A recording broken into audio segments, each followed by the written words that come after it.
Et dans la tribu diplomatique internationale, on vous posait la question de savoir si les élections avaient été truquées aux États-Unis. Et je vais lire votre réponse pour éclairer un petit peu de qui vous êtes, puisque vous n'arrêtez pas de dire que vous êtes ni LR, ni FN, ni etc. C'est-à-dire, vous essayez de faire passer auprès des Français l'idée que vous êtes apolitique. Donc je vais essayer de répondre pour éclairer les Français sur la nature de l'émetteur que vous êtes.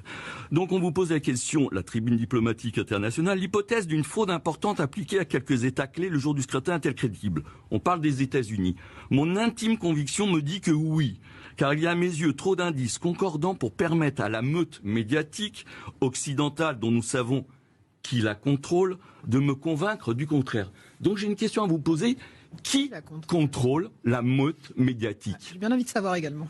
Général Delaware. Vous le savez bien. Ah non, regardez, je sais pas. Qui contrôle la meute médiatique dans le monde et en France? Qui contrôle le Washington Post? Qui contrôle le New York Times? Qui contrôle chez nous BFM TV et tous les journaux qui viennent se grouper autour? Qui sont ces gens? Qui Pardon? Qui Vous qui parlez de Dreyfus, monsieur. Qui C'est la communauté que vous connaissez bien. Mon Dieu. Ah non, bah alors là on va pas partir là-dessus. On va arrêter là. On va arrêter là, mon général. Je suis désolé. On peut pas laisser dire ça sur l'antenne. Voilà pourquoi on les a traités. Je suis désolé. Je suis désolé. Non, on arrête là. On coupe, s'il vous plaît. On enlève le général. Voilà, merci. On coupe. On peut pas continuer.